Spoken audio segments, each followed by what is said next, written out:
Deer Park. Deer Park ini adalah sebuah perusahaan yang bergerak di bidang resort di Virginia Barat, Amerika Serikat, yang dimana Patrick Harding adalah seorang manajer dari Deer Park dan Lambert Purcell adalah asistennya. Jadi Deer Park ini mengalami masalah arus kas, di mana 3 bulan yang lalu Patrick Harding telah menyiapkan ramalan arus kas pada periode Oktober 1995 hingga Mei 1996.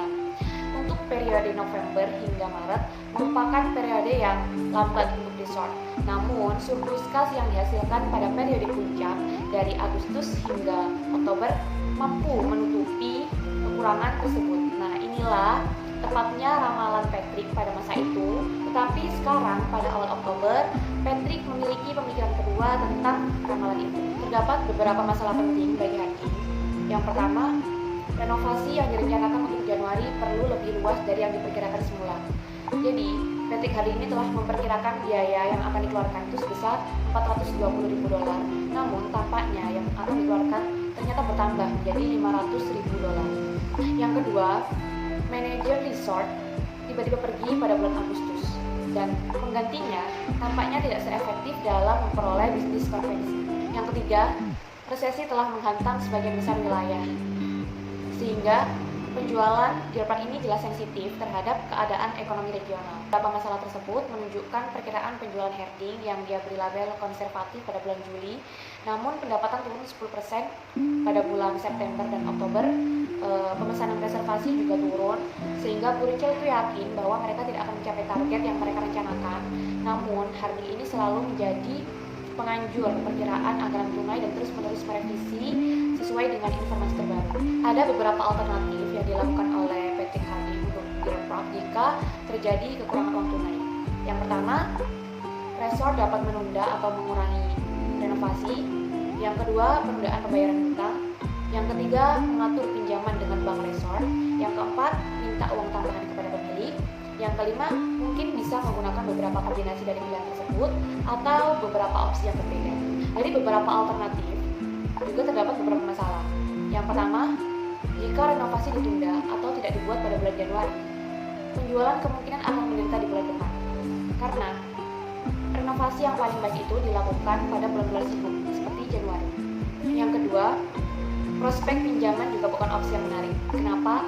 Karena hubungan antara resort dengan bank itu telah tegang sejak resort hampir bangkrut beberapa tahun yang lalu. Ketika kita meminjam bank, maka bank kemungkinan akan memberlakukan pembatasan berat dan pengoperasian resort, sehingga itu merupakan salah satu hal yang sangat mengganggu bagi Patrick Harding dan juga untuk resort. Sehingga opsi yang paling menarik menurut Harding adalah menunda pembayaran dengan alternatif lain. Dia bermaksud mengadakan pertemuan kepada seluruh pemasok dan menjelaskan situasinya. Strateginya ini nanti Harding akan sepenuhnya terbuka tentang Deer Park yang sedang mengalami masalah keuangan dan meminta untuk menunda pembayaran. Bagaimanapun, Deer Park ini sedang mengalami bahaya kebangkrutan, di mana reservasi pada bulan April mendatang itu sangat kuat, sehingga kita harus bergulir secara tunai sampai awal musim panas. Sehingga hari ini harus melakukan perkiraan lain, mungkin dengan meminta pemasok untuk mengirim 50%, 75%, 10% dari apa yang kita beli. Bahkan mereka tidak yakin penangguhan total itu akan cukup, sehingga Harding itu meminta Purcell untuk menyiapkan anggaran tunai pada bulan Oktober sampai Maret, dan Harding ini memberi Purcell estimasi biaya yang telah direvisi. Tabel yang pertama ini merupakan estimasi penjualan yang telah direvisi pada periode Oktober hingga Maret, di mana penjualan pada bulan September ini sebesar $448.000, dan untuk yang tabel kedua itu menunjukkan estimasi penggajian dan biaya pemasok. Deer Park ini memerlukan saldo kas minimum di bank sebesar $10.000, dan saat ini saldo kas Deer Park sebesar $550. Untuk beberapa pertanyaan dari case study Deer Park ini akan dijawab oleh perwakilan dari kelompok saya. Assalamualaikum warahmatullahi wabarakatuh.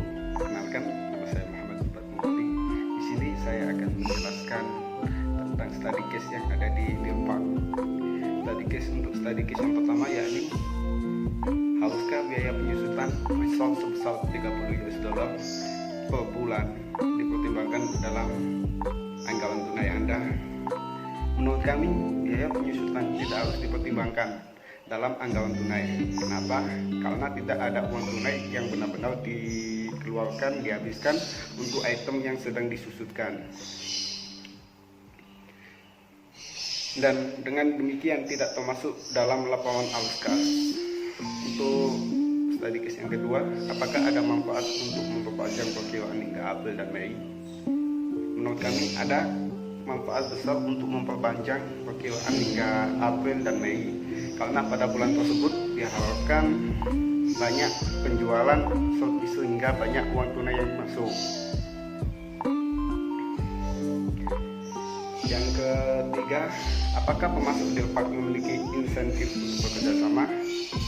Pemasok deal park memang memiliki insentif untuk bekerja sama karena resort dan pemasok memiliki hubungan yang sangat kuat dan tidak menyetujui penangguhan yang membuatnya dia tegang. Karena dengan penjualan yang kuat pada bulan April dan Mei, deal park kemungkinan akan mampu membayar pemasok sesegera mungkin. Yang keempat, jika pemasok tidak dapat atau tidak mau bekerja sama, bagaimana menurut Anda? Holding harus dilanjutkan.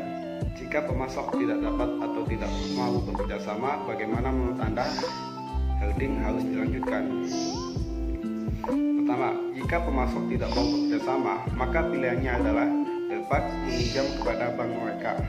Meskipun biasanya bank dapat membatasi pinjaman tersebut, namun dapat mau tidak mau harus menyetujui pembatasan-pembatasan yang diberlakukan. Jika hal itu memang pilihan terakhir untuk memastikan result mereka dapat mencapai bulan April. Menurut Anda mana yang lebih mungkin untuk merevisi anggaran tunai dan dari perusahaan seperti Delpak atau utilitas listrik?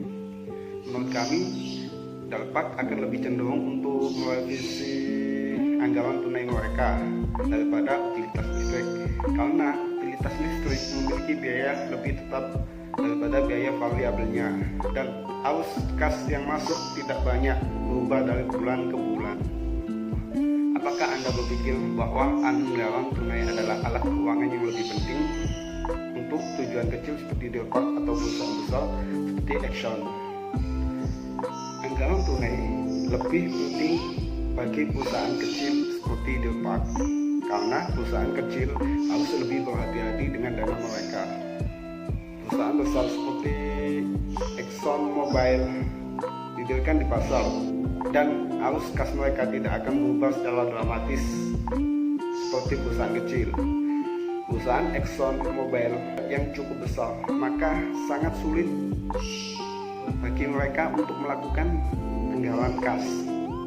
Menurut Anda, apa variabel terpenting dalam memperkirakan anggaran kas? Variabel terpenting dalam anggaran kas adalah asupan arus kas, karena pengeluaran sebagian besar adalah konstan. Sedangkan penjualan dapat bervariasi dari bulan ke bulan. Perusahaan harus menganggarkan pembayaran biaya berdasarkan penjualan, tunai, dan kredit yang diterima. Anggaran juga perlu memperhitungkan kapan pengeluaran harus dibayar, kapan hasil ini menunjukkan bahwa pemasok akan dilunasi, apakah hasil ini menunjukkan bahwa holding akan membutuhkan lebih banyak dari 285.700 US dollar yang awalnya diperkirakan. Holding memiliki perkiraan anggaran pada bulan Oktober dan Maret, akan tetapi holding efektif membayar pada bulan April dan pemasok menyetujui dan setia untuk bekerja sama. Pemasok ingin mengetahui berapa biaya per bulan dari 285.700 US dollar, dan holding memperkirakan lagi dengan membuat estimasi terbaiknya yaitu 60, 30, dan 20. Sedangkan perkiraan estimasi pesimisnya yaitu 50, 40, dan 10. Tetapi holding tetap percaya dengan estimasi yang dulu yang pernah dia buat yaitu 70 dan 30. Sekian presentasi dari kelompok kami, kurang lebihnya mohon maaf dan semoga bermanfaat. Wassalamualaikum warahmatullahi wabarakatuh.